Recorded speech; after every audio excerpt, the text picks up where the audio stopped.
Hey guys, I hope that everybody's having a good afternoon. It's a beautiful day here in East Tennessee, so I decided to do this video outside. The computer is on my car, so that's why it's kind of um, why I'm below. But yeah, I just thought that, I love my backyard and it's a really peaceful place to hang out.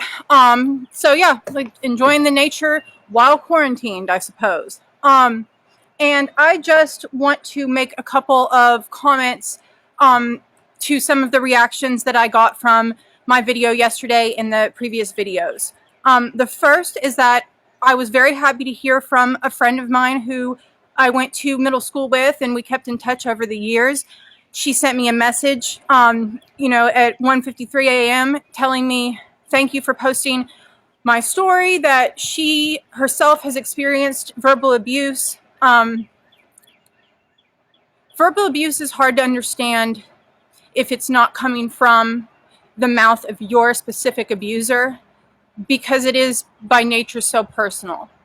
They will, a lot of times, despite just like bullies and in the workplace or in school, that's, they know personal stuff about you too, but when it comes to being your partner, then they really know what gets you hung up.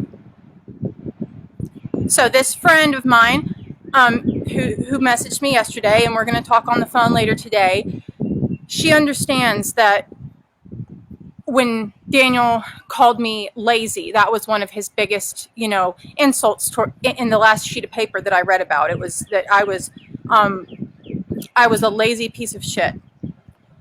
I think that cuts to my core, or it did, in a way, in that I do like to sit around at the house and kind of not do anything all day. I'm not out skateboarding and surfing and mountain biking and doing the type of adrenaline sports that he liked to do. And so, yes, lazy is, I am lazy in that, in a leisure type way, right? I like to spend my leisure time reading and kind of talking and doing stuff that's not super active. However, I am not lazy in my career and in my relationship with my family and in my relationship with myself and my relationship with God, with my higher power. So anyways, my point is that thank you for reaching out to me, and I'm glad to have reconnected with you, friend. So second was another comment that I had from Ryan Johnson, who is a friend of a friend who I think that I met one time on a college campus, I guess about 10 years ago, maybe more. Her comment was, no offense, but this should be, I can't remember the exact saying, but no offense, but this should be about, a message to teenagers about not having children when they're not ready. Okay. Well, my response to that is not my audience. Teenagers are not my audience. My audience is my Facebook friends. My message is not, don't go out and have sex when you're not ready, kids. My message is, if you find yourself in an abusive relationship, you have the power to leave. It will not be easy. You cannot rely fully on your support system, although it is a key. The person that you must rely on is yourself. And you are the one who says what you deserve and what you don't deserve.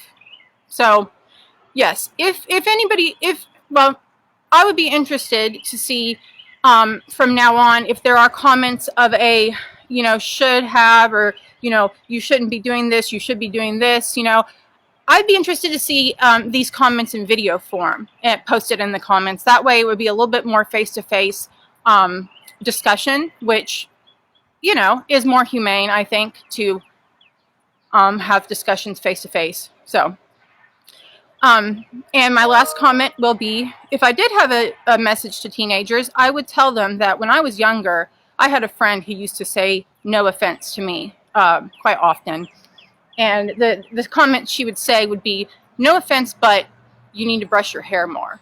no offense, but you have acne, and if you wash your skin with this face wash, then you'll be popular like me. Well, I still don't brush my hair and I still have acne, so boo-hoo. But you know, just look up no offense on Urban Dictionary. I like to look up words and phrases for what they really are. So my message to those teenagers would be, try to understand that when comments start with no offense, they are by nature offensive. And to all of my Facebook friends and family who understand that my message is not to tear somebody down, not to win a child custody case, my message is, I was in an abusive relationship. I am in an abusive relationship because the parenting plan has not been completed, because I would have had to agree to her having time with him 50% of the time, which normally that's okay. But when you're in a power and control relationship and the person who's power and control consumes everybody, you know, so much, and that person has to push up and that one gets pushed down and push up, push down, you know, eventually this one's got to break free and let that go. But when there's a child involved, it's not as easy. So, and having Rosalie was the best thing that has happened to me in my life, despite the fact that I did not know that Daniel was going to call me a fucking bitch and an ungrateful piece of shit when I asked for avocado on our tacos. This was a different occasion, but it's been rough. So I love everybody out there. I respect everybody out there. I just want and need support right now.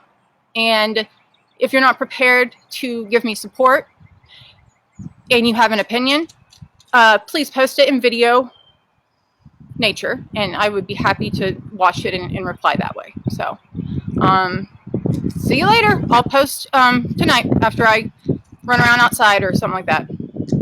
Go for a ride. Quarantine times.